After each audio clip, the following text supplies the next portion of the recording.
Welcome back to the life of Jacob. This is part 2. I had stopped part 1 because I did not want it to be a very long video. We ended part 1 of our reading at the end of Genesis 36, and we are starting at Genesis 37. And we're going to see that it's going to shift a little bit and speak about the sons of Jacob. But unlike the other two readings of Abraham and Isaac, we just focused on their lives, but we have to see what happens with the children of Jacob, or the children of Israel, since his name has been changed. So we will continue. Genesis 37, New King James Version, verse 1. Now Jacob dwelt in the land where his father was a stranger, in the land of Canaan. This is the history of Jacob. Joseph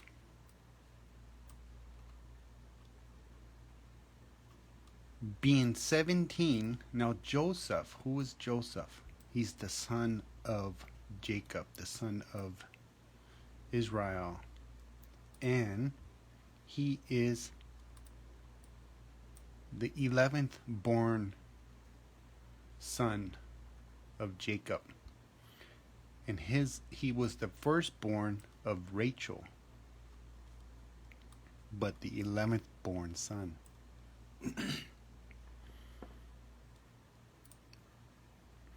Joseph, being 17 years old, was feeding the flock with his brothers, and the lad was with the sons of Bilhah and the sons of Zilpah, his father's wives, and Joseph brought a bad report of them to his father. Now Israel loved Joseph more than all his children, because he was the son of his old age. Also he made him a tunic of many colors. But when his brothers saw that their father loved him more than all his brothers, they hated him and could not speak peacefully to him. Now Joseph had a dream, and he told it to his brothers, and they hated him even more. So he said to them, "Please hear this dream which I have dreamed. There were binding sheaves in the field. Then behold, my sheaf arose, and also stood upright, and indeed your sheaf stood all around and bowed down to my sheaf." And his brothers said to him, "Shall you indeed reign over us? Or shall you indeed have dominion over us?" So they hated him even more for his dreams and for his words. Then he, Joseph, dreamed still another dream, and told it to his brothers, and said, "Look, I have dreamed another dream. And this time the sun, the moon, and the 11 stars bow down to me." The sun being Jacob, the moon being Jacob's wife, and the 11 stars being his 11 brothers. So he told it to his father and his brothers, and his father rebuked him and said to him, "What is this dream that you have dreamed? Shall your mother and I and your brothers indeed come to bow down to the earth before you?" And his brothers envied him, but his father kept the matter in mind. Then his brothers went to feed their father's flock in Shechem. And Israel, Jacob, said to Joseph, "Are not your brothers feeding the flock in Shechem? Come, I will send you to them." So he said to him, "Here I am." Then he said to him, "Please go and see if it is well with your brothers and well with the flocks, and bring back word to me." So he sent him out to the valley of Hebron, and he went to Shechem. Now a certain man found him, and there he was, wandering in the field, and the man asked him, saying, What are you seeking?" So he said, "I am seeking my brothers. Please tell me where they are feeding their flocks." And the man said, "They have departed from here, for I heard them say, 'Let us go to Dothan.'" So Joseph went after his brothers and found them in Dothan.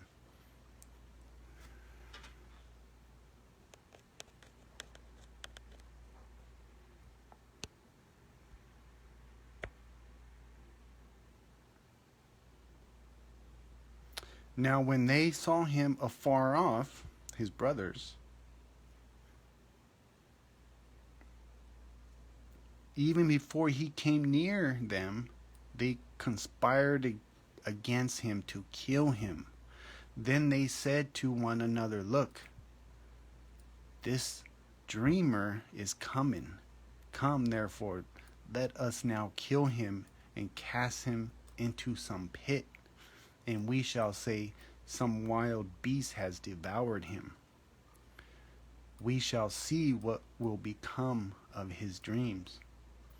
But Reuben heard it, and he delivered him out of their hands and said, "Let us not kill him."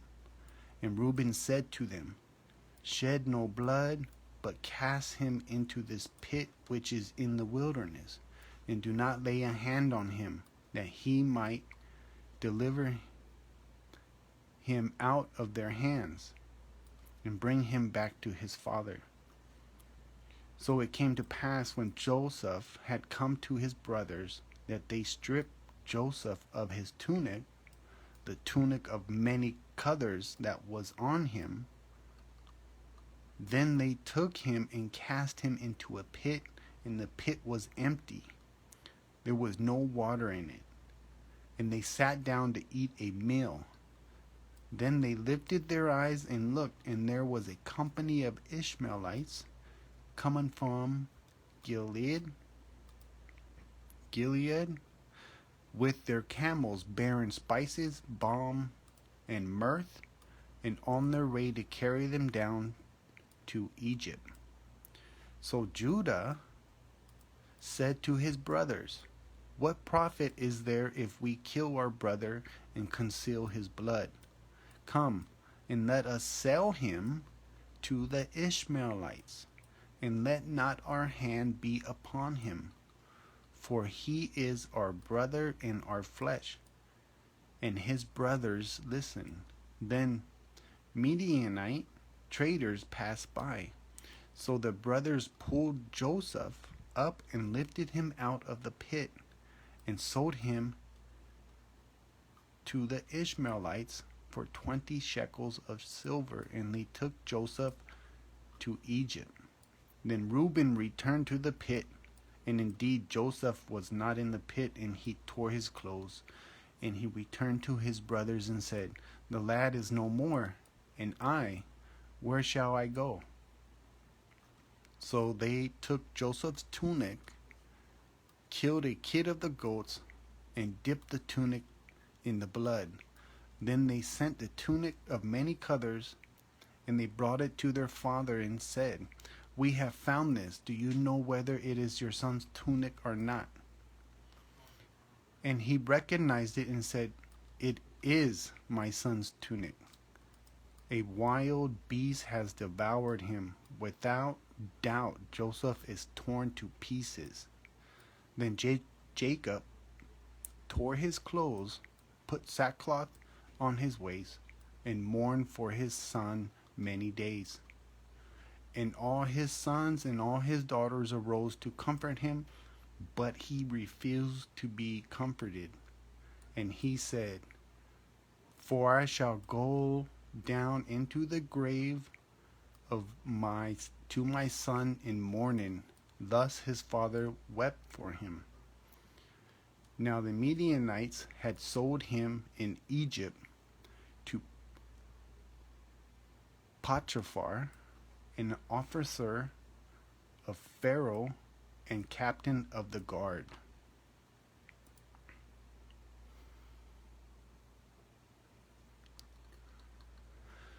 Judah and Tamar. I'm going to skip this. This is just a story about Judah.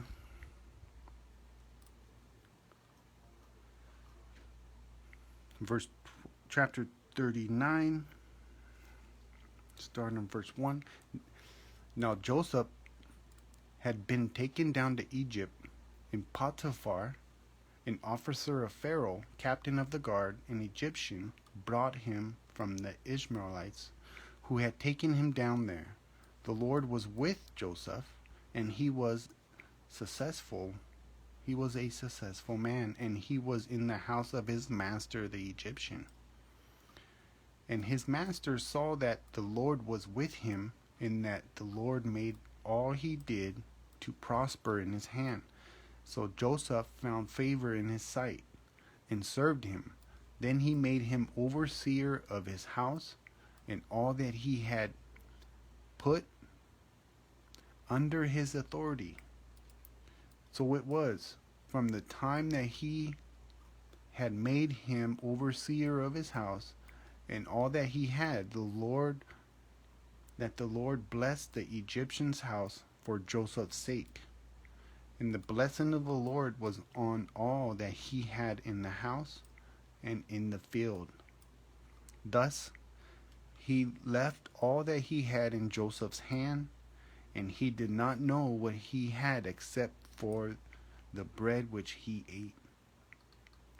Now Joseph was handsome in form and appearance. And it came to pass after these things that his master's wife cast longing eyes on Joseph, and she said, Lie with me. But he refused and said to his master's wife, Look, my master does not know what is with me in the house, and he has committed all that he has to my hand. There is no one greater in this house than I, nor has he kept back anything from me but you, because you are his wife. How then can I do this great wickedness and sin against God? So it was, as she spoke to Joseph day by day, that he did not heed her, to lie with her or to be with her. But it happened about this time, when Joseph went into the house to do his work, and none of the men of the house was inside, that she caught him by his garment, saying, Lie with me. But he left his garment in her hand, and fled and ran outside. And so it was, when she saw that he had left his garment in her hand and fled outside, that she called to the men of her house and spoke to them, saying, See, he has brought into us a Hebrew to mock us. He came in to me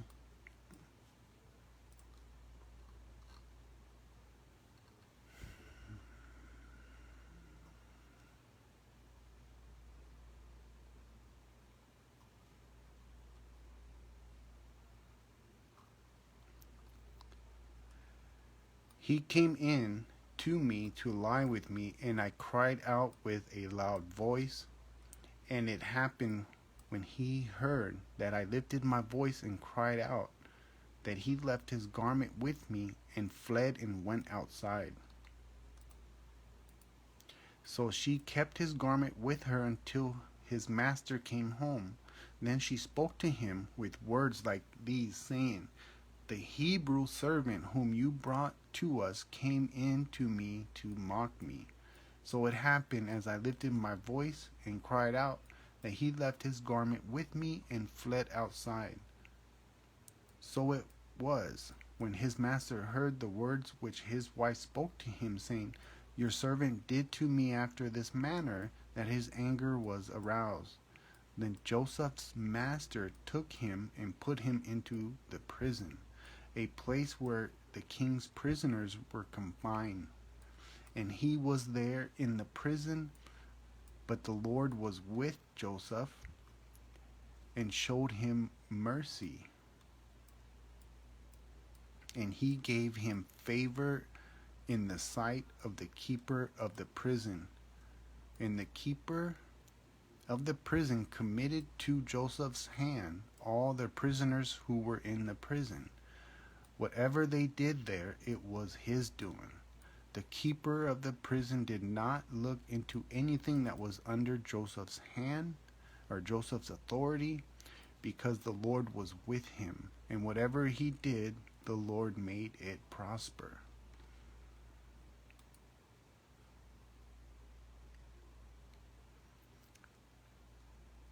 It came to pass after these things that the butler and the baker of the king of Egypt offended their lord, and the king of Egypt. And Pharaoh was angry with his two officers, the chief butler and the chief baker. So he put them in custody in the house of the captain of the guard, in the prison, the place where Joseph was confined.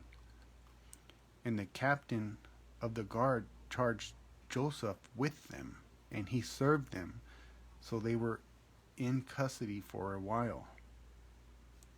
Then the butler and the baker of the king of Egypt, who were confined in the prison, had a dream, both of them, each man's dream in one night, and each man's dream with its own interpretation. And Joseph came in to them in the morning and looked at them, and saw that they were sad. So he asked Pharaoh's officers, who were with him in the custody of his lord's house, saying, Why do you look so sad today? And they said to him, We each had a dream, and there is no interpreter of it. So Joseph said to them, Do not interpretations belong to God? Tell them to me, please. Then the chief butler told his dream to Joseph, and said to him, Behold, in my dream a vine was before me, and in the vine were 3 branches. It was as though it budded.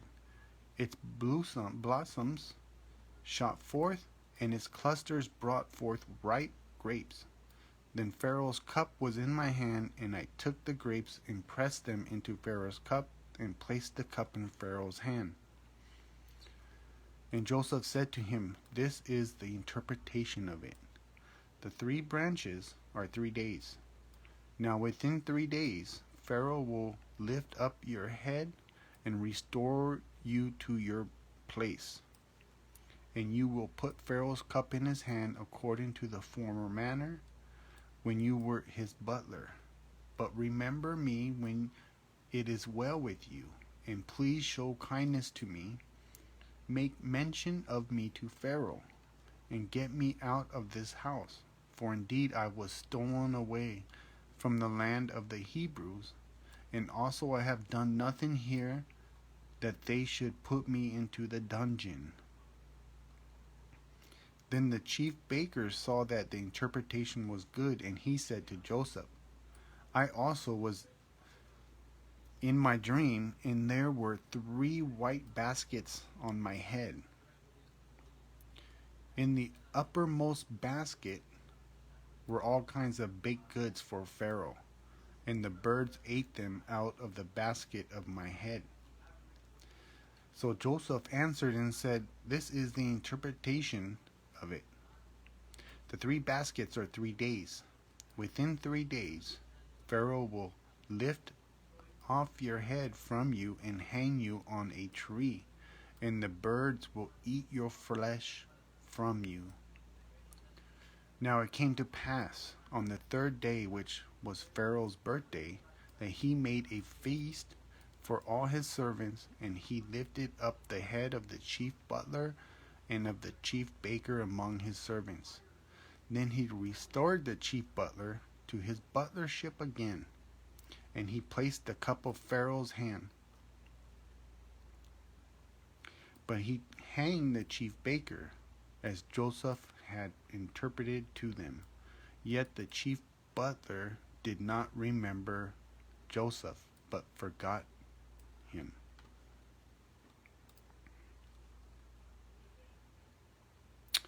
Then it came to pass, at the end of 2 full years, that Pharaoh had a dream, and behold, he stood by the river.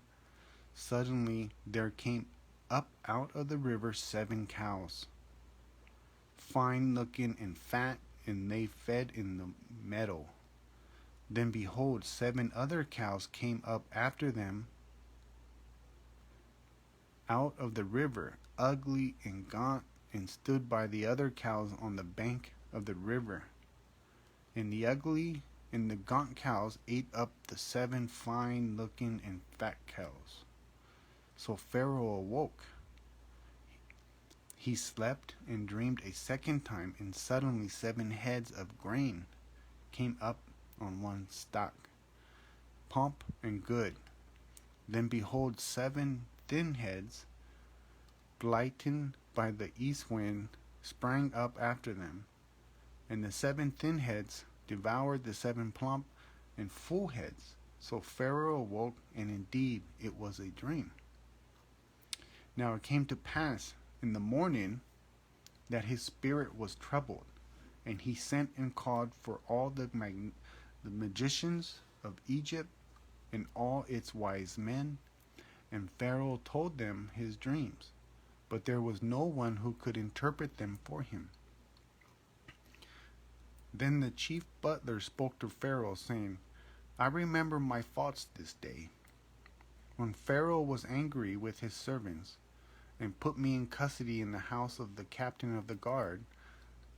Both me and the chief baker, we each had a dream in one night, he and I. Each of us dreamed according to the interpretation of his own dream. Now there was a young Hebrew man with us there, a servant of the captain of the guard, and we told him, and he interpreted our dreams for us. To each man he interpreted according to his own dream, and it came to pass, just as he interpreted for us. So it happened. He restored me to my office, and he hanged him. Then Pharaoh sent and called Joseph, and they brought him quickly out of the dungeon, and he shaved, changed his clothing, and came to Pharaoh.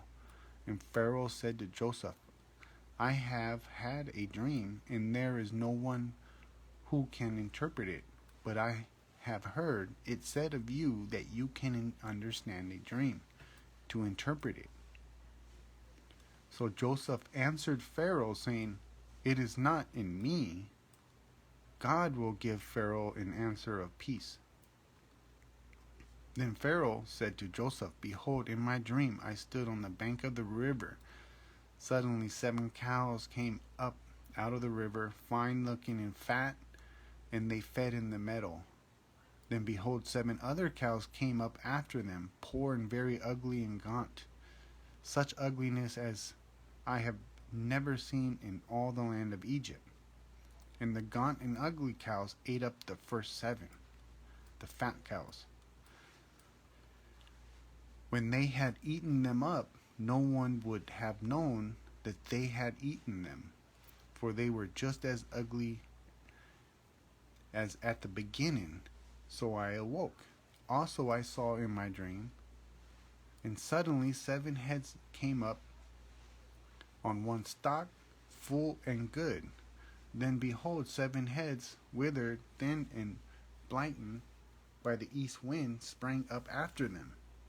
And the thin heads devoured the 7 good heads. So I told this to the magicians, but there was no one who could explain it to me. Then Joseph said to Pharaoh, "The dreams of Pharaoh are one. God has shown Pharaoh what he is about to do. The 7 good cows are 7 years, and the 7 good heads are 7 years. The dreams are one. And the 7 thin and ugly cows which came up after them are 7 years. And the 7 empty heads, blighted by the east wind, are 7 years of famine. This is the thing which I have spoken to Pharaoh. God has shown Pharaoh what he is about to do. Indeed, 7 years of great plenty will come throughout all the land of Egypt. But after them 7 years of famine will arise, and all the plenty will be forgotten in the land of Egypt, and the famine will deplete the land, so the plenty will not be known in the land because of the famine following. For it will be very severe." And the dream was repeated to Pharaoh twice, because the thing is established by God, and God will shortly bring it to pass. Now therefore let Pharaoh select a discerning and wise man and set him over the land of Egypt. Let Pharaoh do this, and let him appoint officers over the land and to collect 1/5 of the produce of the land of Egypt in the 7 plentiful years, and let them gather all the food of those good years that are coming, and store up grain under the authority of Pharaoh, and let them keep food in the cities. Then that the food shall be as a reserve for the land for the 7 years of famine which shall be in the land of Egypt, that the land may not perish during the famine. So the advice was good in the eyes of Pharaoh, and in the eyes of all his servants. And Pharaoh said to his servants, "Can we find such a one as this, a man in whom is the Spirit of God?" Then Pharaoh said to Joseph, "Inasmuch as God has shown you all this, there is no one as discerning and wise as you. You shall be over my house, and all my people shall be ruled according to your word. Only in regard to the throne will I be greater than you."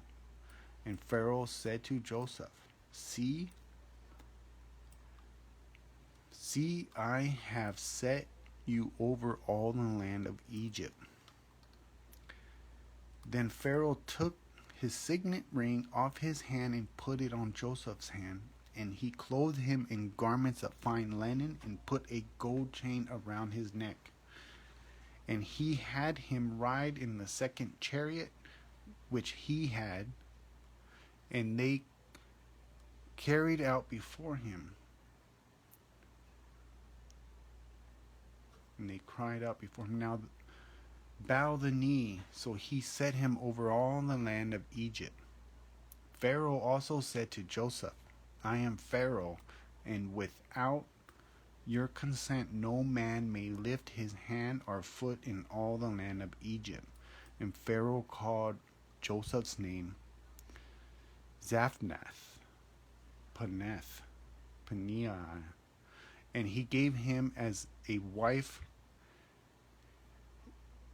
Ashnath, the daughter of Potipharah, priest of On.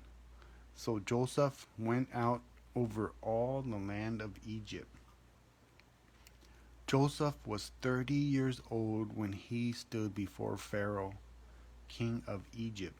And Joseph went out from the presence of Pharaoh and went throughout all the land of Egypt. Now in the 7 plentiful years the ground brought forth abundantly, so he gathered up all the food of the 7 years which were in the land of Egypt, and laid up the food in the cities. He laid up in every city the food of the fields which surrounded them. Joseph gathered very much grain as the sand of the sea, until he stopped counting, for it was immeasurable. And to Joseph were born 2 sons before the years of famine came, whom Asenath, the daughter of Potiphar, priest of On, bore to him. Joseph called the name of the firstborn Manasseh, for God has made me forget all my toil in all my father's house. And the name of the second he called Ephraim, for God has caused me to be fruitful in the land of my affliction. Then the 7 years of plentiful which were in the land of Egypt ended, and the 7 years of famine began to come. And Joseph, as Joseph had said, the famine was in all lands, but in all the land of Egypt there was bread. So when all the land of Egypt was famished, the people cried to Pharaoh for bread. Then Pharaoh said to all the Egyptians, "Go to Joseph. Whatever he says to you, do." The famine was over all the face of the earth, and Joseph opened all the storehouses and sold to the Egyptians. And the famine became severe in the land of Egypt. So all countries came to Joseph in Egypt to buy grain, because the famine was severe in all lands. Chapter 42. When Jacob saw that there was grain in Egypt, Jacob said to his sons, "Why do you look at one another?" And he said, "Indeed, I have heard that there is grain in Egypt. Go down to that place and buy for us there, that we may live and not die." So Joseph's 10 brothers went down to buy grain in Egypt, but Jacob did not send Joseph's brother Benjamin with his brothers, for he said, lest some calamity befall him. And the sons of Israel went to buy grain among those who journeyed, for the famine was in the land of Canaan. Now Joseph was governor over the land, and it was he who sold to all the people of the land. And Joseph's brothers came and bowed down before him with their faces to the ground. Joseph saw his brothers and recognized them, but he acted as a stranger to them and spoke roughly to them. Then he said to them, "Where do you come from?" And they said, "From the land of Canaan, to buy food." So Joseph recognized his brothers, but they did not recognize him. Then Joseph remembered the dreams which he had dreamed about them, and said to them, "You are spies. You have come to see the nakedness of the land." And they said to him, "No, my lord, but your servants have come to buy food. We are all one man's sons. We are honest men. Your servants are not spies." But he said to them, "No, but you have come to see the nakedness of the land." And they said, "Your servants are 12 brothers, the sons of one man in the land of Canaan. And in fact, the youngest is with our father today, and one is no more." But Joseph said to them, "It is as I spoke to you, saying, you are spies. In this manner you shall be tested. By the life of Pharaoh, you shall not leave this place unless your youngest brother comes here." Speaking of Benjamin. "Send one of you and let him bring your brother, and you shall be kept in prison, that your words may be tested, to see whether there is any truth in you, or else, by the life of Pharaoh, surely you are spies. So he said, put them all together in prison 3 days. Then Joseph said to them the third day, do this and live, for I fear God. If you are honest men, let one of your brothers be confined to your prison house, but you go and carry grain for the famine of your houses, and bring your youngest brother to me, so your words will be verified, and you shall not die. Then they said, and they did so. Then they said to one another, we are truly guilty concerning our brother, for we saw the anguish of his soul when he pleaded with us, and we would not hear. Therefore his distress has come upon us. And Reuben answered them, saying, did I not speak to you, saying, do not sin against the boy? And you would not listen? Therefore, behold, his blood is now required of us. But they did not know that Joseph understood them, for he spoke to them through an interpreter.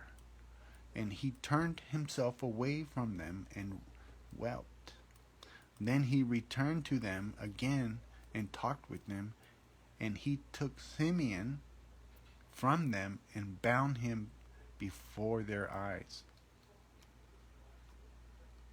Then Joseph gave a command to fill their sacks with grain, to restore every man's money to his sack, to give them provisions for the journey, thus he did for them.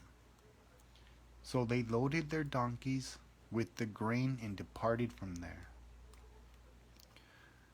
But as one of them opened his sack to give his donkey feed at the encampment, he saw his money, and there it was in the mouth of his sack.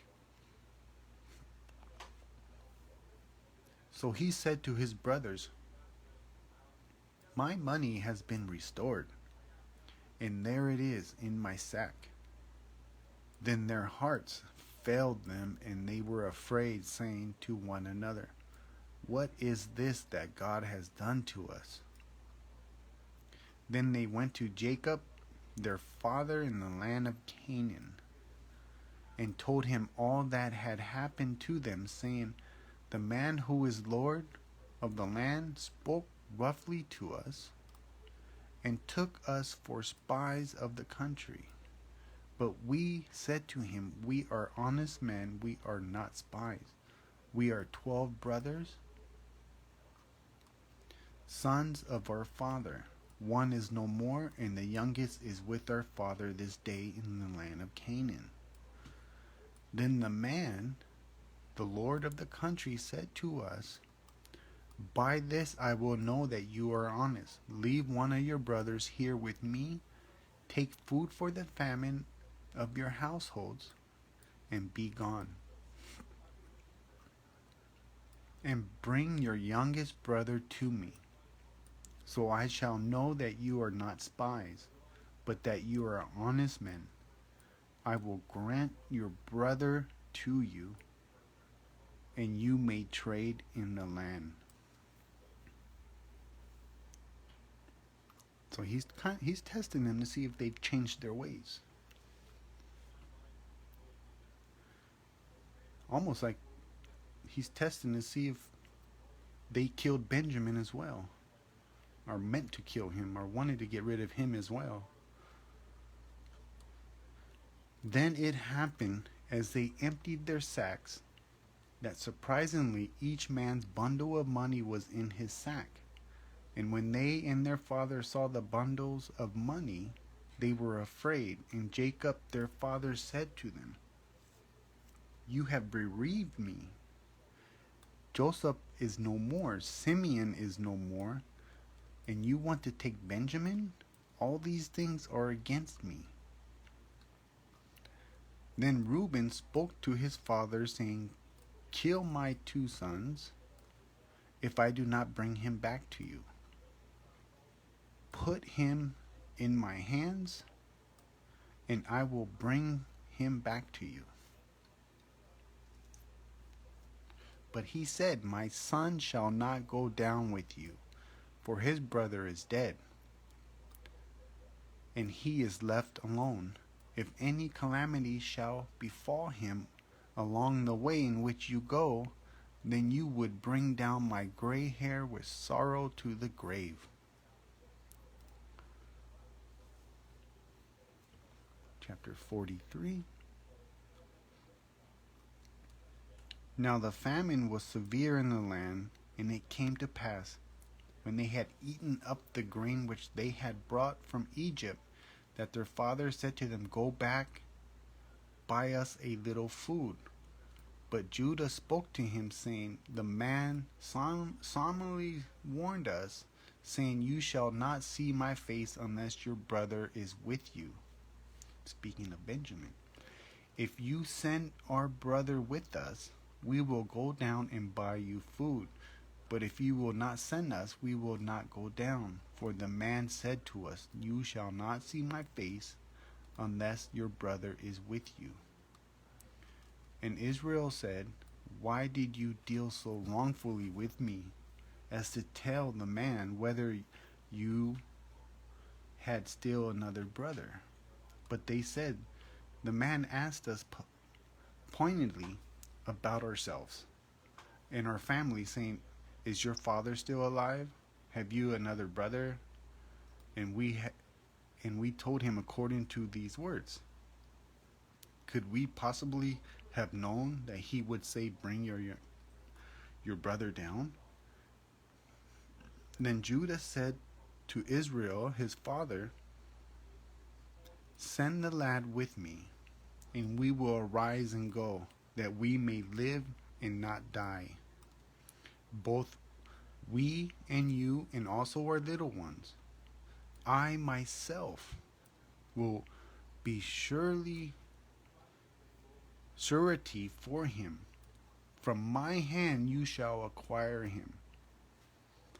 If I do not bring him back to you and set him before you, then let me bear the blame forever.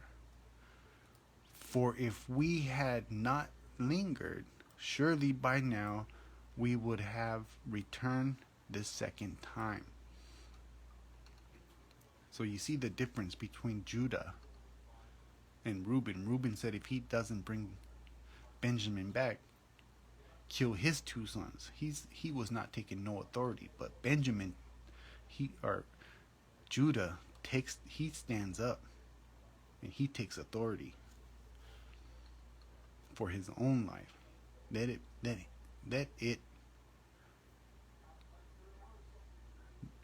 me bear the blame forever.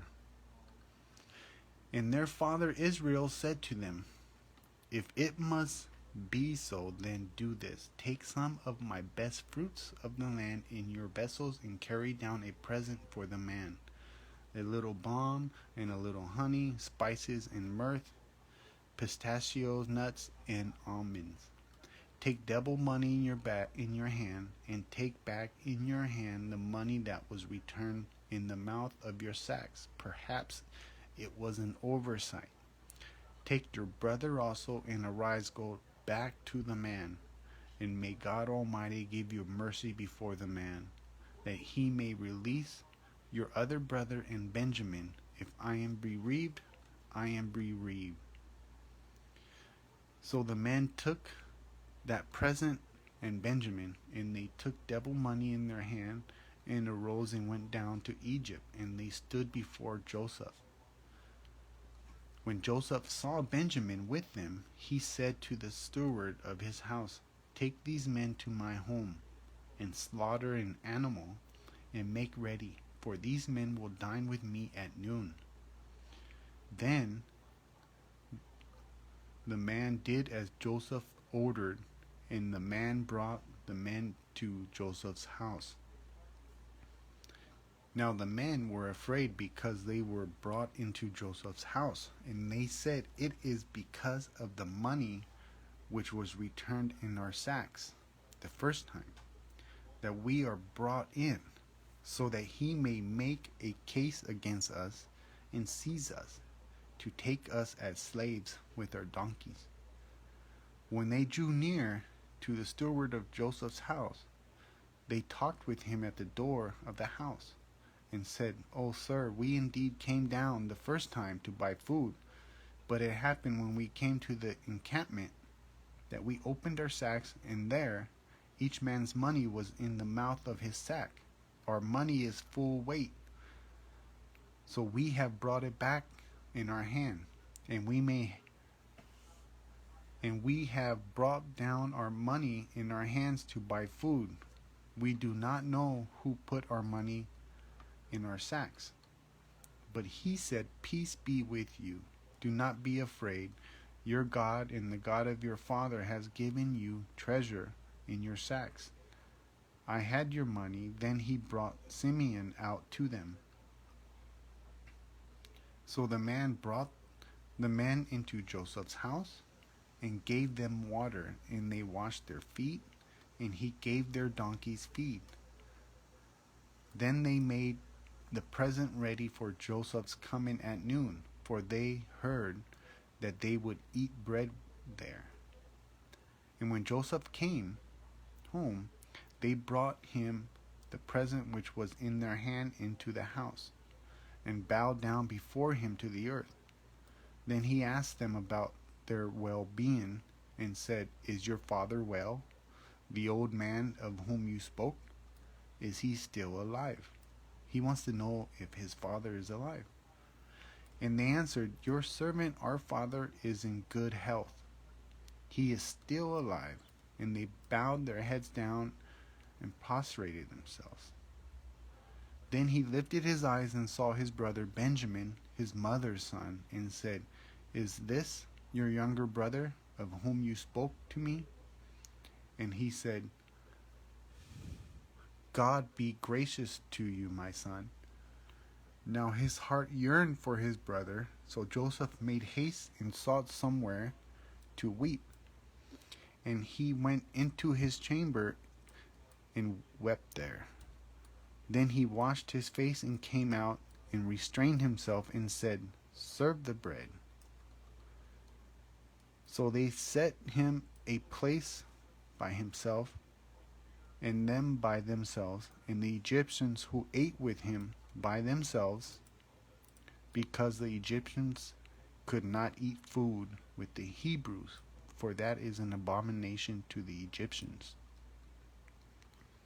And they sat before him the firstborn according to his birthright, and the youngest according to his youth. And the men looked in astonishment at one another.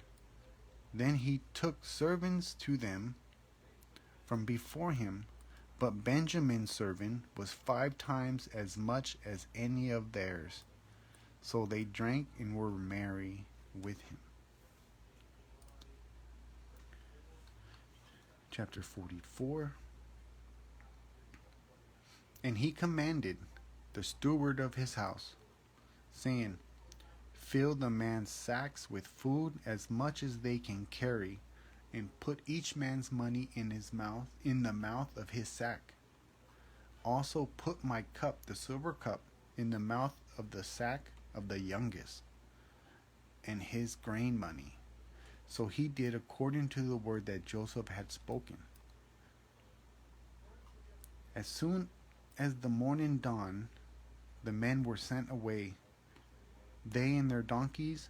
When they had gone out of the city and were not yet far off, Joseph said to his steward, "Get up, follow the men, and when you overtake them, say to them, 'Why have you repaid evil for good? Is not this the one from which my Lord drinks, and with which he indeed practices divination? You have done evil in so doing. So he overtook them, and he spoke to them these same words. And they said to him, Why does my Lord say these words? Far be it from us that your servants should do such a thing. Look, we brought back to you from the land of Canaan the money which we found in the mouth of our sacks. How then could we steal silver or gold from your Lord's house? With whomever your servants it is found, let him die, and we also will be my Lord's slaves. And he said, Now also let it be according to your words. He with whom it is found shall be my slave, and you shall be blameless. Then each man speedily let down his sack to the ground, and each opened his sack. So he searched. He began with the oldest, left off with the youngest, and the cup was found in Benjamin's sack. Then they tore their clothes, and each man loaded his donkey and returned to the city. So Judah and his brothers came to Joseph's house, and he was still there, and they fell before him on the ground. And Joseph said to them, What deed is this you have done? Did you not know that such a man as I can certainly practice divination? Then Judah said, What shall we say to my Lord? What shall we speak? Or how shall we clear ourselves? God has found out the iniquity of your servants. Here we are, my Lord's slaves, both we and he also with whom the cup was found. But he said, Far be it from me that I should do so. The man in whose hand the cup was found, he shall be my slave. And as for you, go up in peace to your father.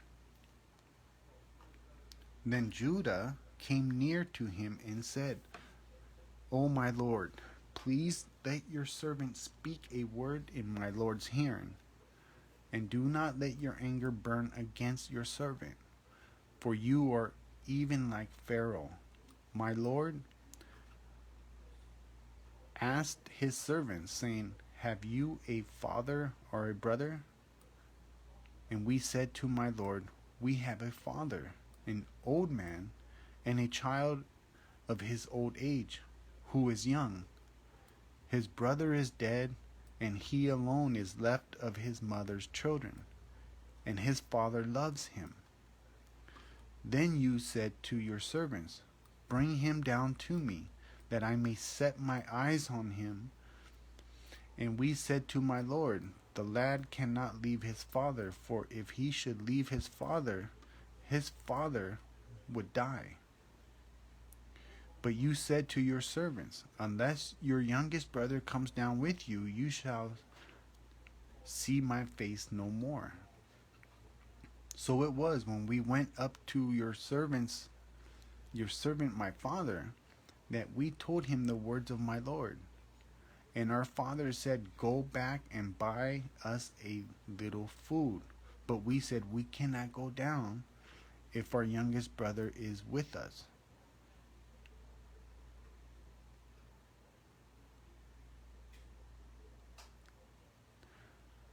Then we will go down, for we may not see the man's face unless our youngest brother is with us. Then your servant, my father, said to us, You know that my wife bore me 2 sons, and the one went out from me, and I said, Surely he is torn to pieces, and I have not seen him since.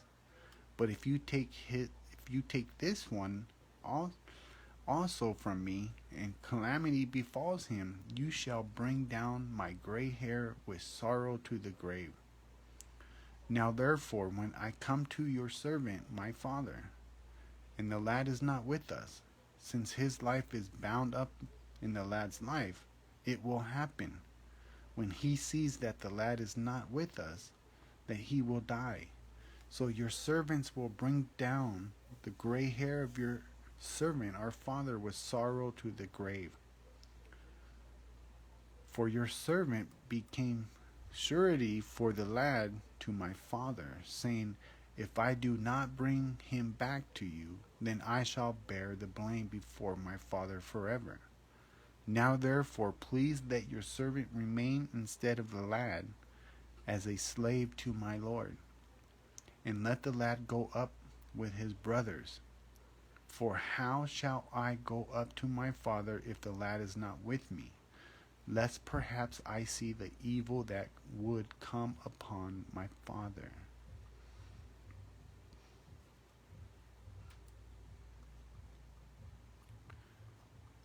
Then Joseph could not restrain himself before all those who stood by him, and he cried out, Make everyone go out from me. So no one stood with him while Joseph made himself known to his brothers. And he wept aloud, and the Egyptians in the house of Pharaoh heard it. Then Joseph said to his brothers, I am Joseph. Does my father still live? But his brothers could not answer him, for they were dismayed in his presence. And Joseph said to his brothers, Please come near to me. So they came near. Then he said, I am Joseph, your brother, whom you sold into Egypt. But now, do not therefore be grieved or angry with yourselves because you sold me here. For God sent me before you to preserve life. For these 2 years the famine has been in the land, and there are still 5 years in which there will be neither plowing nor harvesting. And God sent me before you to preserve a prosperity for you in the earth, and to save your lives by a great deliverance. So now it was not you who sent me here, but God. And he has made me a father to Pharaoh, and lord of all his house, and a ruler throughout all the land of Egypt. Hurry and go up to my father and say to him, Thus says your son Joseph, God has made me lord of all Egypt. Come down to me, do not tarry. You shall dwell in the land of Goshen, and you shall be near to me, you and your children, your children's children, your flocks and your herds, and all that you have. There I will provide for you, lest you and your household and all that you have come to poverty. For there are still 5 years of famine. And behold, your eyes and the eyes of my brother Benjamin see that it is my mouth that speaks to you.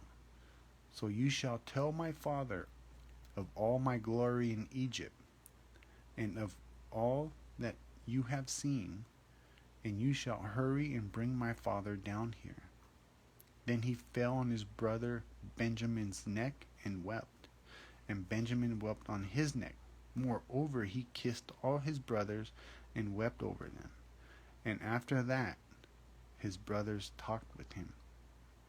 Now the report of it was heard in Pharaoh's house, saying, Joseph's brothers have come. So it pleased Pharaoh and his servants well. And Pharaoh said to Joseph, Say to your brothers, Do this, load your animals, and depart.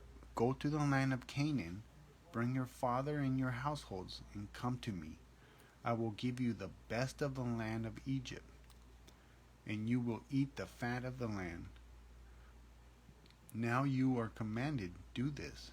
Take carts out of the land of Egypt for your little ones and your wives.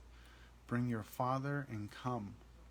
Also do not be concerned about your goods, for the best of all the land of Egypt is yours. Then the sons of Israel did so, and Joseph gave them carts according to the command of Pharaoh, and he gave them provisions for the journey. He gave to all of them, to each man, changes of garments, but to Benjamin he gave 300 pieces of silver and 5 changes of garments.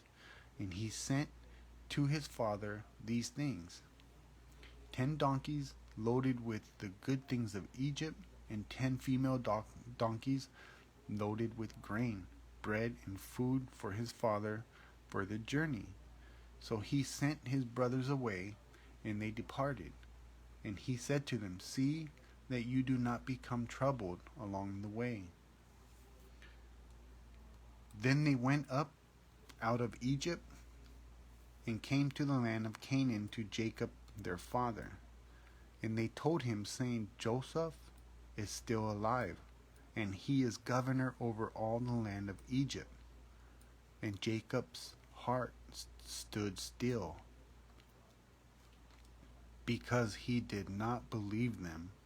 But when they told him all the words which Joseph had said to them, and when he saw the carts which Joseph had sent to carry him, the spirit of Jacob their father revived. Then Israel said, "It is enough. Joseph, my son, is still alive. I will go and see him before I die."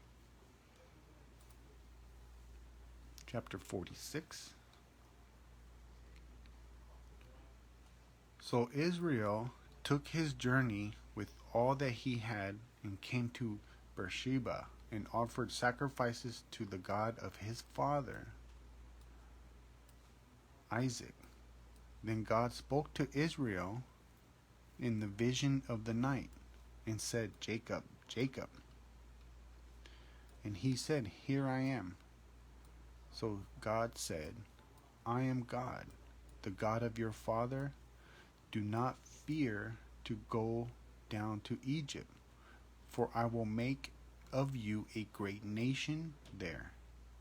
I will go down with you to Egypt, and I will also surely bring you up again. And Joseph will put his hand on your eyes." Then Jacob arose from Beersheba, and the sons of Israel carried their father Jacob, their little ones, and their wives, in the carts which Pharaoh had sent to carry him. So they took their livestock and their goods which they had acquired in the land of Canaan, and went to Egypt.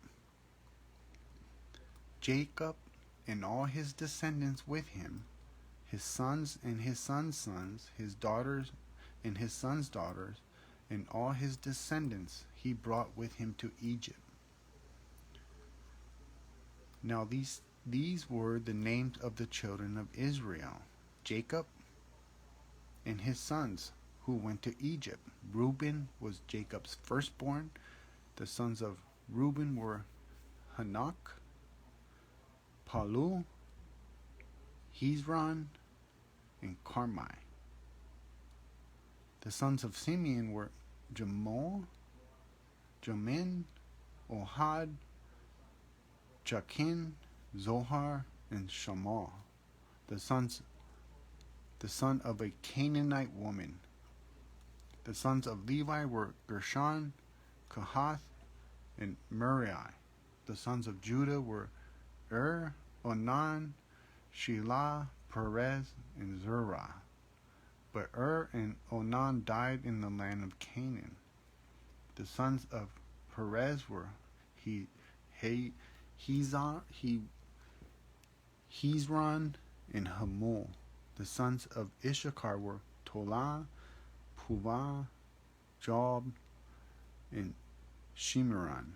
The sons of Zebulun were Sered, Elon, and Jahleel.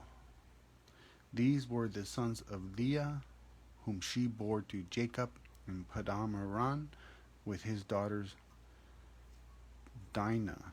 All the persons, his sons and his daughters, were 33. The sons of Gad were Ziphian, Haggai, Shunai, Zebon, Eri, Aradai, and Ariel. The sons of Asher were Jimnah, Ishua, Israel,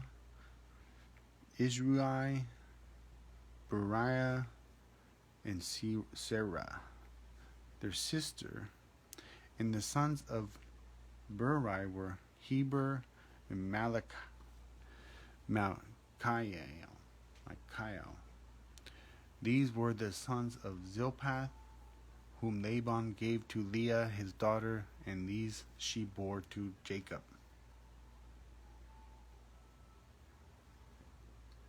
The sons of Rachel, Jacob's wife, were Joseph and Benjamin. And to Joseph in the land of Egypt were born Manasseh and Ephraim, whom Asenath, the daughter of Potipharah, priest of Non, bore to him. The sons of Benjamin were Bela, Bechur, Ashbel, Gera, Naaman, Ehi, Rosh, Hupim, and Ard. These were the sons of Rachel, who were born to Jacob, 14 persons in all. The sons of Dan was Hushim. The sons of Naphtali were Jazel, Gunai, Jezer, and Shillim. These were the sons of Bela, Biha, whom Laban gave to Rachel, his daughter, and she bore these to Jacob, 7 persons in all. All the persons who went with Jacob to Egypt, who came from his body, besides Jacob's sons' wives, were 66 persons in all. And the sons of Joseph, who were born to him in Egypt, were 2 persons. All the persons of the house of Jacob, who went to Egypt, were 70. Then he sent Judah before him to Joseph, to point out before him the way to Goshen. And they came to the land of Goshen. So Joseph made ready his chariot and went up to Goshen to meet his father Israel. And he presented himself to him and fell on his neck and wept on his neck a good while. And Israel said to Joseph, "Now let me die, since I have seen your face, because you are still alive." Then Joseph said to his brothers and to his father's household, "I will go up and tell Pharaoh, and say to him, my brothers and those of my father's house who were in the land of Canaan have come to me. And the men are shepherds, for their occupation has been to feed livestock, and they have brought their flocks, their herds, and all that they have. So it shall be when Pharaoh calls you and says, what is your occupation? That you shall say, your servant's occupation has been with livestock from our youth, even till now, both we and also our fathers, that you may dwell in the land of Goshen, for every shepherd is an abomination to the Egyptians."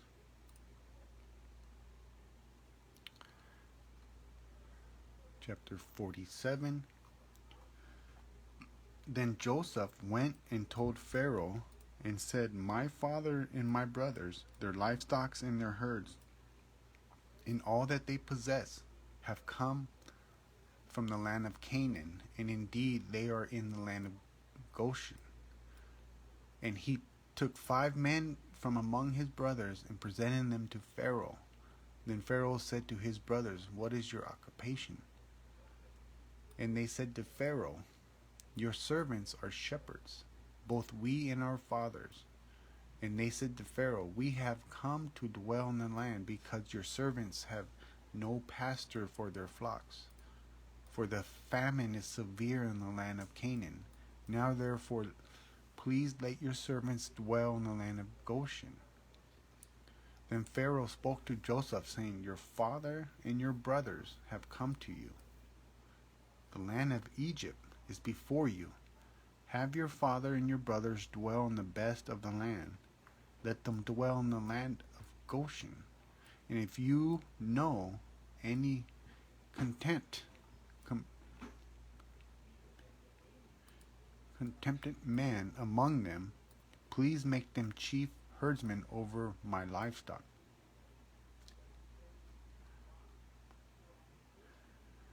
Then Joseph brought in his father Jacob and set him before Pharaoh. And Jacob blessed Pharaoh. Pharaoh said to Jacob, How old are you? And Jacob said to Pharaoh, The days of the years of my pilgrimage are 130 years. Few and evil have been the days of the years of my life, and they have not obtained to the days of the years of the life of my fathers in the days of their pilgrimage. So Jacob blessed Pharaoh and went out from before Pharaoh. And Joseph situated his father and his brothers and gave them a possession in the land of Egypt, in the best of the land, in the land of Ramses, as Pharaoh had commanded. Then Joseph provided his father, his brothers, and all his father's household with bread according to the number in their families. Now there was no bread in all the land, for the famine was very severe, so that the land of Egypt and the land of Canaan languished because of the famine. And Joseph gathered up all the money that was found in the land of Egypt and in the land of Canaan for the grain which they brought. And Joseph brought the money into Pharaoh's house. So when the money failed in the land of Egypt and in the land of Canaan, all the Egyptians came to Joseph and said, Give us bread, for why should we die in your presence? For the money has failed. Then Joseph said, Give your livestock, and I will give you bread for your livestock, if the money is gone. So they brought their livestock to Joseph, and Joseph gave them bread in exchange for the horses, the flocks, the cattle of the herds, and for the donkeys. Thus he fed them with bread in exchange for all their livestock that year. When that year had ended, they came to him the next year and said to him, We will not hide from my lord that our money is gone. My lord also has our herds, our livestock. There is nothing left in the sight of my lord but our bodies and our lands. Why should we die before your eyes, both we and our land? Buy us and our land for bread, and we and our land will be servants of Pharaoh. Give us seed that we may live and not die, that the land may not be desolate.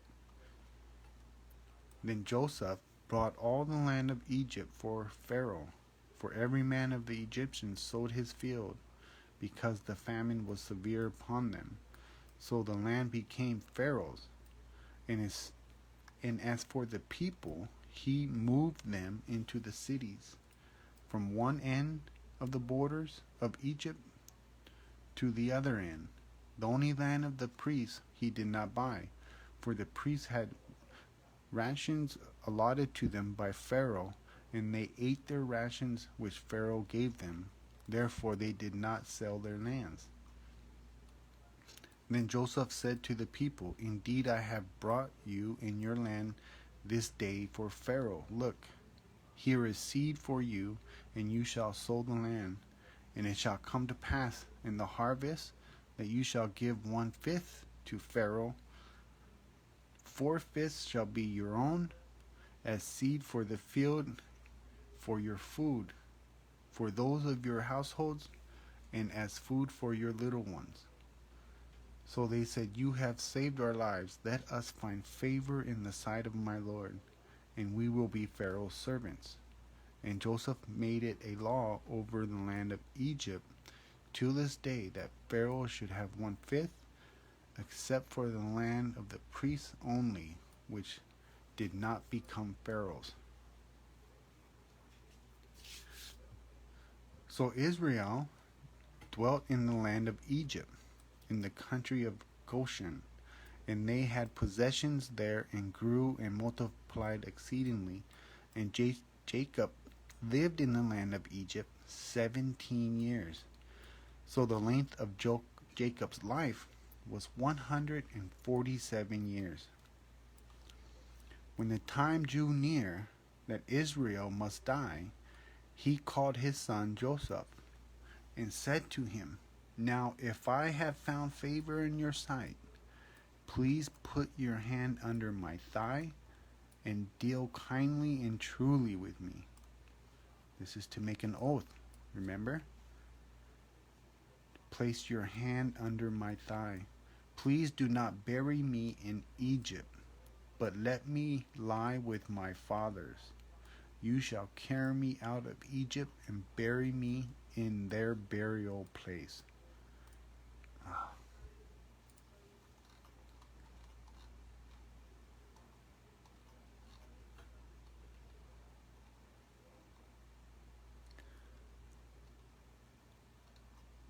And he said, "I will do as you have said." Then he said, "Swear to me," make an oath. And he made an oath, he swore to him. So Israel bowed himself on the head of the bed.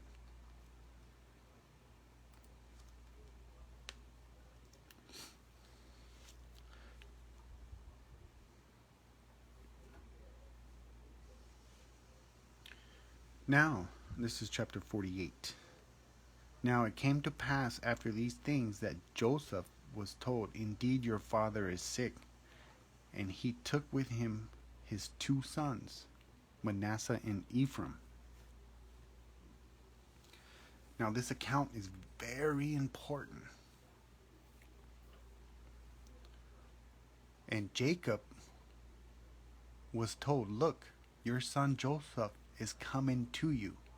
And Israel strengthened himself and sat up on the bed. Very old, and he's very sick. But this, what we see here in chapter 48, is extremely important to what happens to Israel. And as these videos continue, we will see that this is prophecy. What happens to the forefathers, biblical history is biblical prophecy. Now this is why I included Joseph in this reading.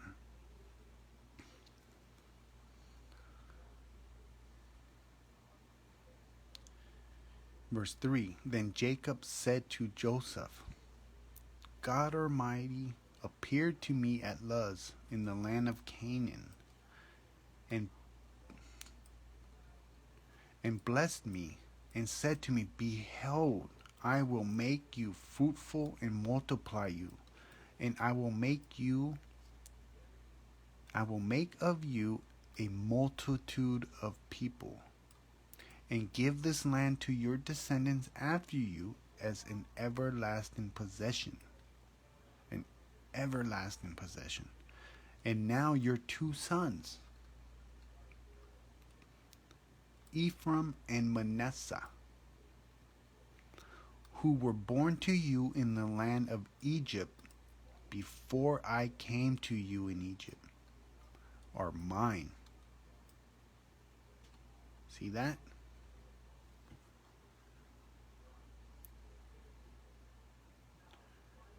I'm going to read that again. Now it came to pass, I'm starting in verse 1. It came to pass after these things that Joseph was told, "Indeed your father is sick." And he took with him his 2 sons, Manasseh and Ephraim. Manasseh,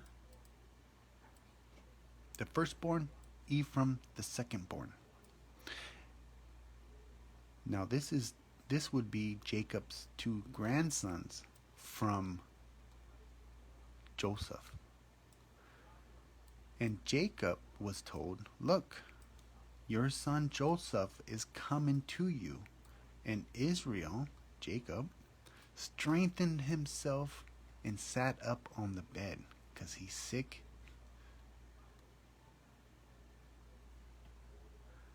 He's sick. He's going to die soon. Then Jacob said to Joseph, God Almighty appeared to me at Luz in the land of Canaan and blessed me and said to me, behold, I will make you fruitful and multiply you, and I will make you a multitude of people, a multitude of people, and give this land to your descendants after you as an everlasting possession. He's doing that because of Abraham, the covenant that he made with Abraham and his descendants. So that blessing went from Abraham to Isaac and Jacob, and it's going to be Jacob's descendants, the 12 tribes of Israel, the 12 sons that became the 12 tribes of Israel. And this is important here. Verse 5, and now your two sons, Jacob is speaking to Joseph, Ephraim and Manasseh. Why is Joseph speaking to his son and placing the secondborn, Ephraim, in front of the firstborn, who were born to you in the land of Egypt before I came to you in Egypt, are mine? So he's saying that he's taken possession of them as Reuben and Simeon. They shall be mine. Your offspring, whom you beget after them, shall be yours. They will be called by the name of their brothers in their inheritance. Very important. When they get the inheritance of the land, when they leave Egypt in the Exodus and they wander for 40 years in the wilderness before they go into the land, those 12 sons, which become tribes, get their portion of land, which are the 12 tribes of Israel. But as for me, when I come from Paddan, Rachel died beside me in the land of Canaan on the way. Then there was but a little distance to go to Ephrath, and I buried her there on the way to Ephrath, that is Bethlehem, the house of bread. So it's very important, this is. People don't pay attention to this, and they don't understand what happens to Israel. And this is why majority of people don't know why Messiah came and had to die. And now your two sons, Ephraim and Manasseh, who were born to you in the land of Egypt before I came to you, are mine as Reuben and Simeon. Ephraim takes the place of Reuben. Manasseh takes the place of Simeon. Why? Because Reuben defiled his father's bed by sleeping with his concubine, and Simeon, the secondborn, lost his inheritance, the birthright. This is for the birthright, for killing those people that wanted to make a covenant with them, that defiled their sister Dinah. Remember, it was who was it? What was it? It was Simeon and Levi that killed all those people because they defiled their sister. So he's taking them. Then Israel saw Joseph's sons and said, "Who are these?" Joseph said to his father, "They are my sons, whom God has given to me in this place." And he said, "Please bring them to me, and I will bless them." Now the eyes of Israel, eyes of Jacob, were dim with age, so that he could not see. Sounds familiar, right? Isaac, Jacob, and Esau. Then Joseph brought them near to him, and he kissed them and embraced them. And Israel, Jacob, said to Joseph, "I had not thought to see your face, but in fact, God has also shown me your offspring." So Joseph brought them from beside his knees, and he bowed down with his face to the earth, and Joseph took them both. Now check this out. Ephraim with his right hand toward Jacob, Israel's left hand, right? Because they're facing each other. He has Ephraim in his right hand so that he will be led to Jacob, to Israel's left hand. Toward Israel's left hand. And Manasseh with his left hand toward Israel, Jacob's right hand, and brought them near to him. So why is he doing this? Because Manasseh is the firstborn. The firstborn gets the firstborn blessing. But as we just saw, Reuben and Simeon forfeited that by their acts. So Joseph is taking Manasseh, his firstborn, in his left hand to place into Jacob's right hand, because it's the right hand that has the power, the right hand blessing. And Manasseh with his left hand toward Israel's right hand, and brought them near him. Then Israel, Jacob, stretched out his right hand, the power blessing, and laid it on Ephraim's head. So he's crossing his right hand to Ephraim, crossing it to his left side, who was the younger. See that? And his left hand on Manasseh's head. So he's crossing his right hand over to his body, to the left side, to Ephraim, and his left hand crossing it over to his right side to place on Manasseh's head, guiding his hands knowingly, for Manasseh was the firstborn.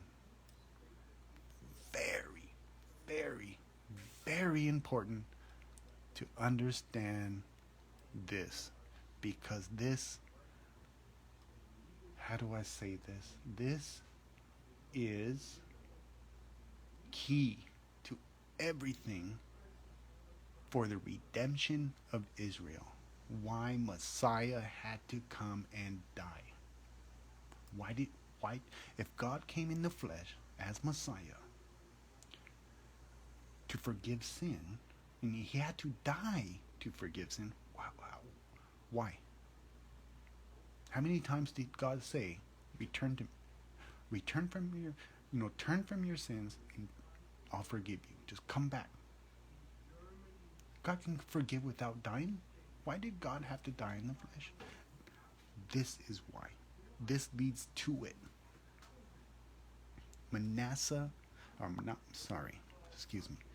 Ephraim. This son right here is extremely important. And I want to look at Luke. I'm going to look to the New Testament. And what we're going to see from here on, when I finish this reading of Jacob, and it has Joseph and his two sons, this is why I included Joseph, because it sets everything up. What we're going to find in later readings, how what we see in this parable of the lost son, the prodigal son, what we're going to find in the future readings here, in all in the Old Testament, that, okay, let's read the parable first. And we know the red letters are Messiah's words. So it's a parable, right? Those who have understanding, who have eyes to see and ears to hear, will understand. Those who do not will not understand parables. So, Luke 15, book of Luke, chapter 15, starting at verse 11. And this is just like a hint. Let's read it. Then Messiah said, a certain man had two sons. And the younger of them said to his father, Father, give me the portion of goods that falls on me. So he divided to them his livelihood. And not many days after, the younger son gathered all together, journeyed to a far country, and there wasted his possessions with prodigal living. But when he had spent all, there arose a severe famine in that land. And what we're going to find out in future readings as well, that a famine is not only literal, lack of food, but it also refers to spiritual, right?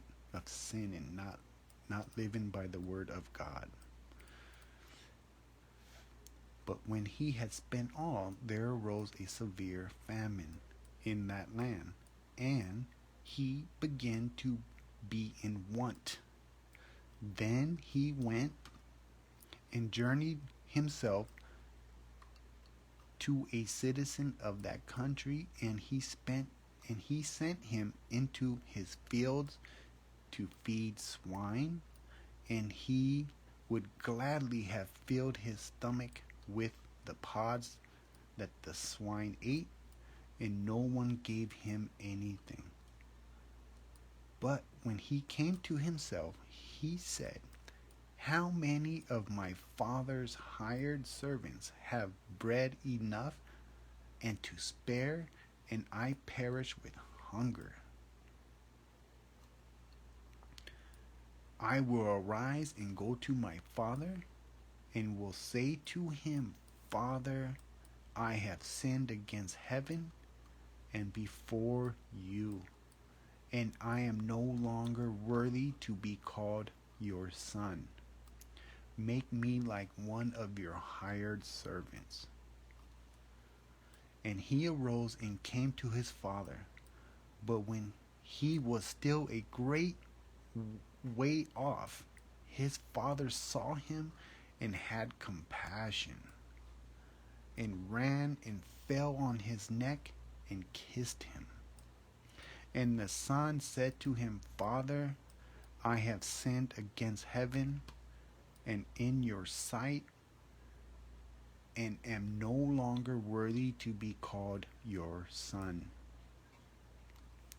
But the father said to his servants, bring out the best robe and put it on him, and put a ring on his hand and sandals on his feet, and bring fatted calf here and kill it, and let us eat and be merry. For this my son was dead and is alive again.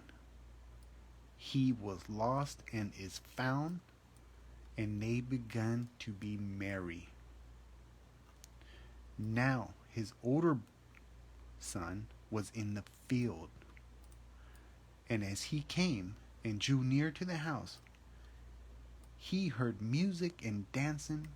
So he called one of the servants and asked what these things meant.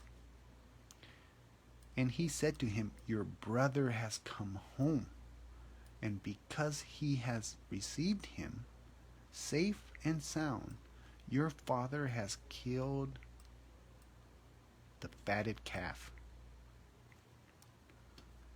But he was angry and would not go in. Therefore his father came out and pleaded with him. So he answered and said to his father, Lo, these many years I have been serving you. I have never transgressed your commandment at any time, and yet you never gave me a young goat, that I might make merry with my friends. But as soon as this son of yours came, who has devoured your livelihood with harlots, whores, you killed the fatted calf for him? And he said to him, Son, you are always with me, and all that I have is yours. It was right that we should make merry and be glad, for your brother was dead and alive again, and was lost and is found. So I read this because what this parable means is not what we want it to mean, which a lot of people will say, oh yeah, you go from good to bad, and God will forgive you and take you. Yeah. The prodigal son that left his father, left the house of his father, went off to a foreign land, is Ephraim. The son that stayed home, that was always with the father and did his commandments, is Judah. It's 12 tribes of Israel. Ephraim, Manasseh, land portion wise, they became the 12 tribes. When they went into Israel, received the promised land, Joseph did not get land portion, and Levi did not get portion of land, because Levites became the priests and they dwelt in certain areas. That's one son. Joseph, the second son, did not get land portion because Ephraim and Manasseh took their place as far as the land portion, because Ephraim received the firstborn blessing. And part of the Melchizedek order is you redeem the firstborn. So in future readings, from where we are now, looking at the life of Jacob, it will be clear, because many people do not believe that the parable of the prodigal son is Ephraim and Judah. But reading the scriptures, we're going to look at it, and it's self-evident that Ephraim is the prodigal son that left home. Judah is the son that stayed home. So let's continue. Back to Genesis 48. We'll start back up at verse 14. Then Israel stretched out his right hand and laid it on Ephraim's head, the power blessing, who was the younger, and his left hand on Manasseh's head, guiding his hands knowingly. for Manasseh was the firstborn. And he blessed Joseph and said, God, before whom my fathers Abraham and Isaac walked, the God who has fed me all my life long to this day, the angel who has redeemed me from all evil. This means Malak. It's the messenger, it's not an angel. It's just translated. You can look that up. It's Malak. It's the messenger. The messenger of God who has redeemed me from all evil. Bless the lads. Bless Ephraim and Manasseh. Let my name be upon them, in the name of my fathers Abraham and Isaac, and let them grow into a multitude in the midst of the earth. Now, verse 17. Now, when Joseph saw that his father laid his right hand on the head of Ephraim, it displeased him. So he took hold of his father's hand to remove it from Ephraim's head to Manasseh's head. So Joseph is trying to switch it because he noticed that the right hand fell on the secondborn. And Joseph said to his father, Not so, my father, for this one is the firstborn. Put your right hand on his head. But his father refused and said, I know, my son, I know. He also shall become a people, and he also shall be great.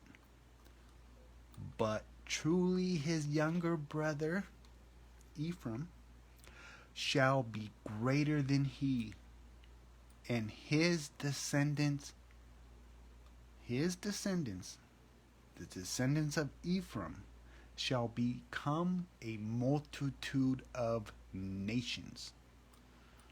Not one nation, but a multitude of nations. Pearl.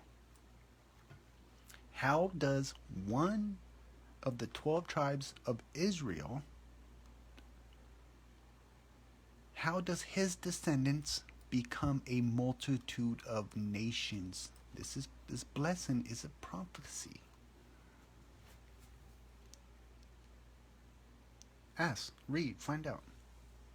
We're going to find out. We're going to read the text, and the text will explain itself. So he blessed them that day, saying, By you, Israel, I bless,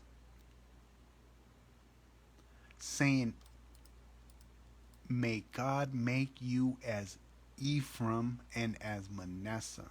And thus he set Ephraim before Manasseh. Plain as day. Plain as text. Who got the firstborn?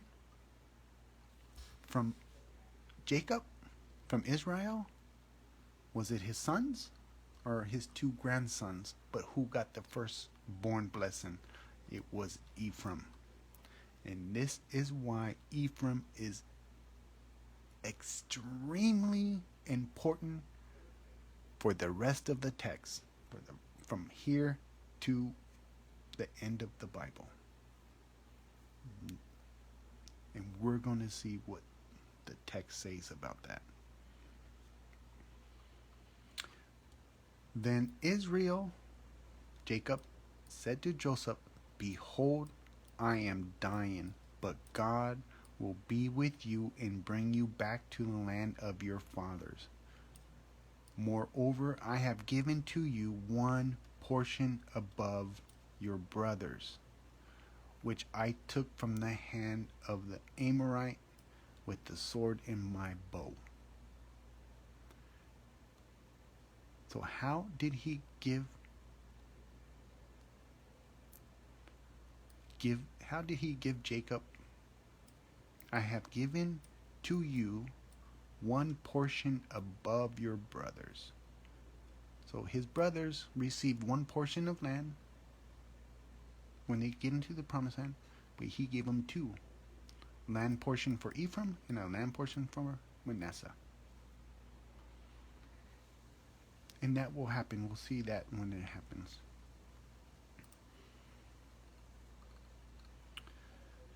And Jacob called his sons.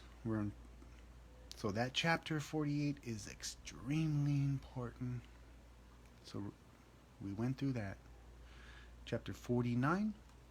And Jacob called his sons and said, gather together, that I may tell you what shall befall you in the last days. What does that mean? What are the last days? The last days of what? And Jacob called his sons before he's dying, gather together, that I may tell you what shall befall you in the last days. Gather together and hear, you sons of Jacob, and listen to Israel your father. Reuben, you are my firstborn, my might, and the beginning of my strength, the excellency of dignity and the excellency of power. Unstable as water, you shall not excel, because you went up to your father's bed. He lost the firstborn blessing. Then you defiled it. He went up to my couch. Simeon and Levi are brothers. Instruments of cruelty are in their dwelling place. Let not my soul enter their council. Let not my honor be united to their assembly. For in their anger they slew a man, and in their self-will they hamstrung an ox. Cursed be their anger, for it is fierce, and their wrath, for it is cruel. I will divide them in Jacob, and scatter them in Israel. Judah, you are he whom your brothers shall praise. Why is that? So these are things that are going to happen, and we'll see that as happen. But Judah, you are he whom your brothers shall praise. Your hand shall be on the neck of your enemies. Your father's children shall bow down before you. Judah is a lion's whelp. For the prey, my son, from the prey, my son, you have gone up. He bows down, he lies down as a lion, and as a lion, who shall roast him? The scepter shall not depart from Judah, nor a lawgiver from between his feet, until Shiloh comes. And to him shall be the obedience of the people, binding his donkey to the vine, and his donkey's colt to the choice vine. He washed his garments in wine, and his clothes in the blood of grapes. His eyes are darker than wine, and his teeth whiter than milk. So why is that? Who's Shiloh?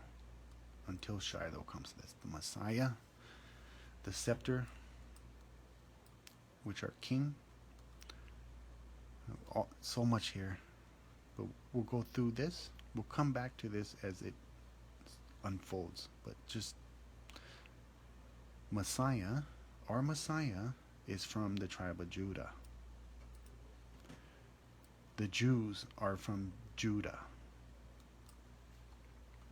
Messiah is a Jew. So the scepter shall not depart from Judah, because of the kings from David onward. nor a lawgiver from between his feet. We're going to see what that means in future readings. And to him shall be the obedience of the people, and to him, capital, to him, the Messiah, shall be the obedience of the people, of all the people. And, washing his garments in wine, his clothes, feet in blood and grapes. Eyes are darker than wine. We'll see all that in future readings. Zebulun shall dwell by the haven of the sea. He shall become a haven for ships, and his borders shall adjoin Sidon. Issachar is the strong donkey, lying down between two burdens. He saw that rest was good, and that the land was pleasant. He bowed his shoulder to bear a burden, and became a band of slaves. Dan shall judge his people as one of the tribes of Israel.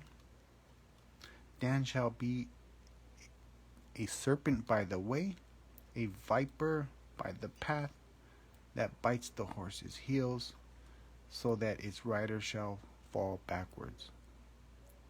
I have waited for your salvation, O Lord. Gad, a troop shall tramp upon him, but he shall triumph at last. Bread from Asher shall be rich, and he shall yield royal dainties.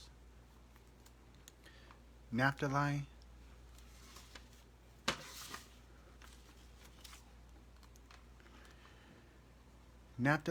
is a deer let loose.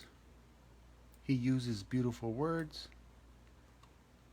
Joseph is a fruitful bough by the well. His branches run over the wall.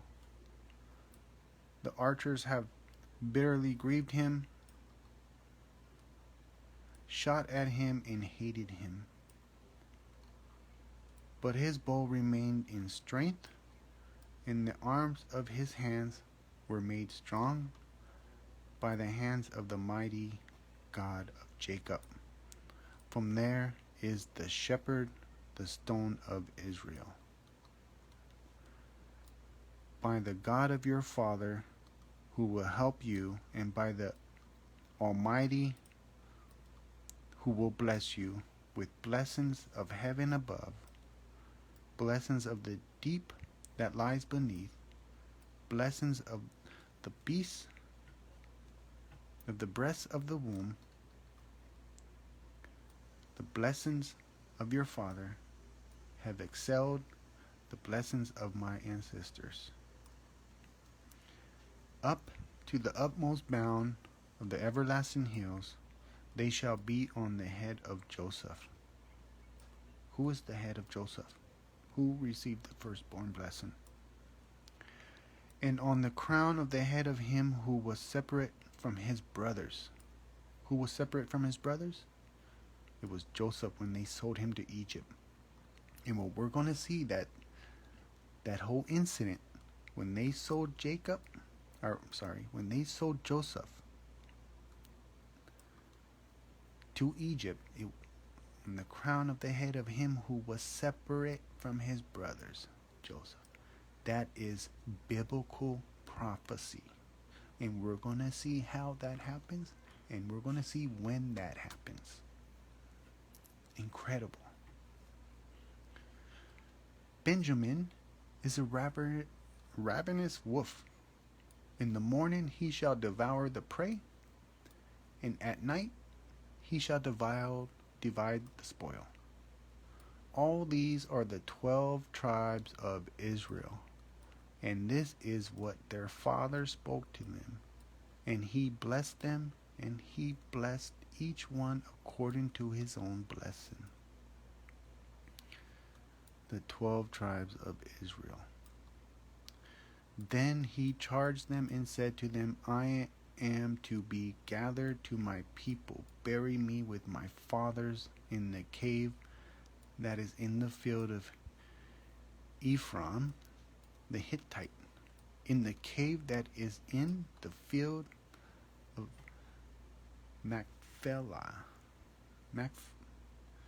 Machpelah, which is before Mamre, in the land of Canaan, which Abraham brought with the field of Ephron the Hittite as a possession for a burial place. There they buried Abraham and Sarah, his wife. There they buried Isaac and Rebekah, his wife. And there I buried Leah. The field and the cave that is there were purchased from the sons of Heth. Then when Jacob had finished commanding his sons, he drew his feet up into the bed and breathed his last, and was gathered to his people. So here we see Jacob died. Chapter 49 of Genesis, verse 33.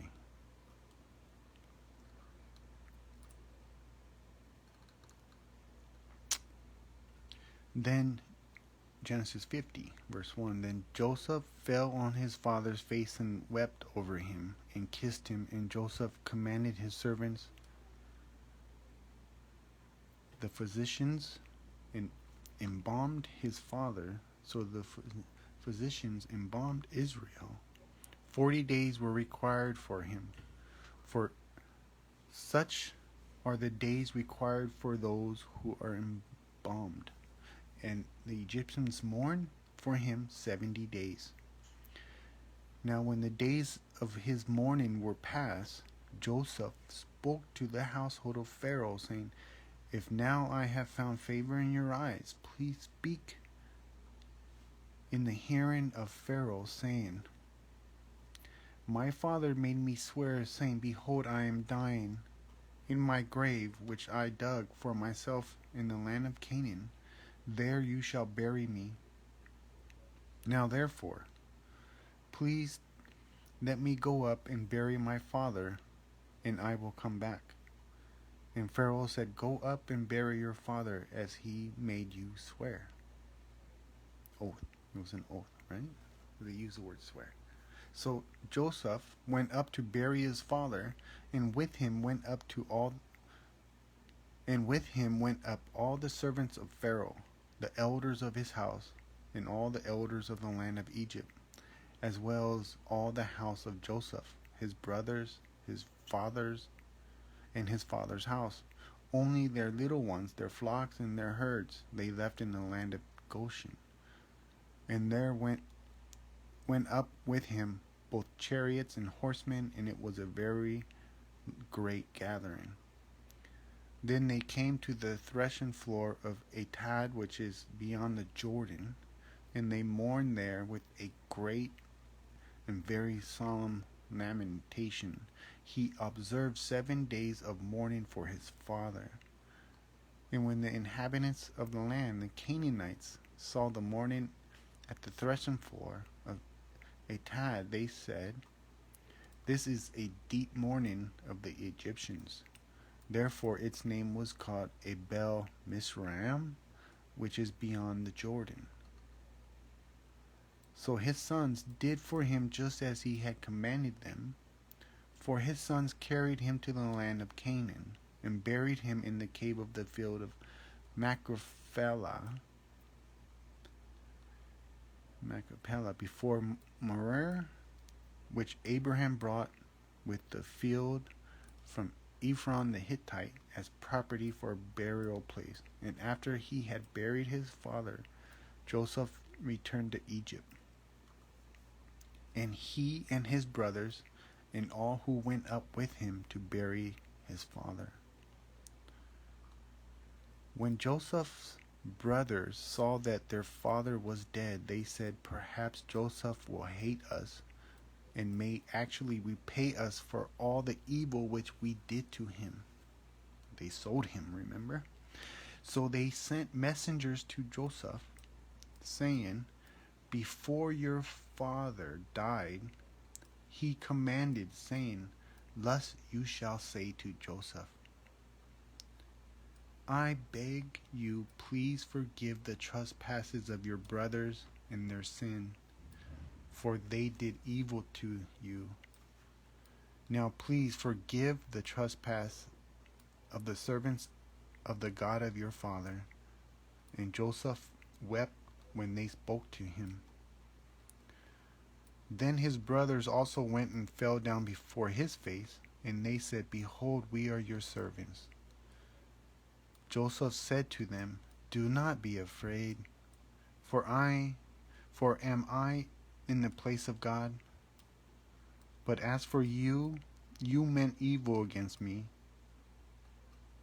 but God meant it for good, in order to bring it about as it is this day, to save many people alive. Now therefore, do not be afraid. I will provide for you and your little ones. And he comforted them and spoke kindly to them. So when they came down to him in Egypt, and he tested them, sent them back, bring your younger brother, then sent them back and bring your family, bring your father and all his house. And they come here now, and they're afraid that he's going to get revenge. That was his dreams that they hated him for. That the moon, the stars, or the sun, the moon, and the stars would bow to him. So the dreams, the prophecy came true. So, continuing with verse 22. So Joseph dwelt in Egypt, he and his father's household, and Joseph lived 110 years. Joseph saw Ephraim's children to the third generation. The children of Machir, the son of Manasseh, were also brought up to Joseph's knee. And Joseph said to his brethren, I am dying, but God will surely visit you. He will surely visit you.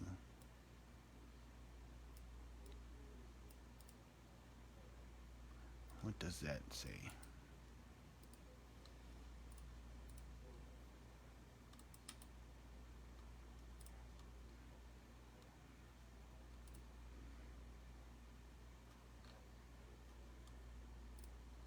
Let's see. To muster a point, to attend to.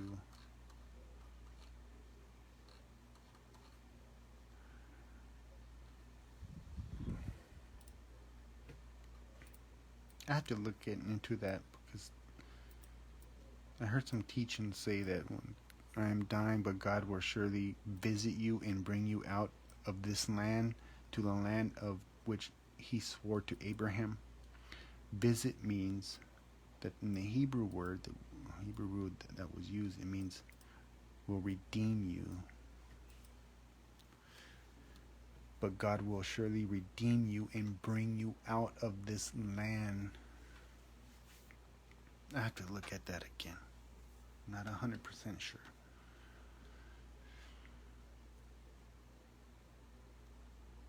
And bring you out of this land to the land of which he swore to Abraham, to Isaac, and to Jacob, our patriarchs of our faith.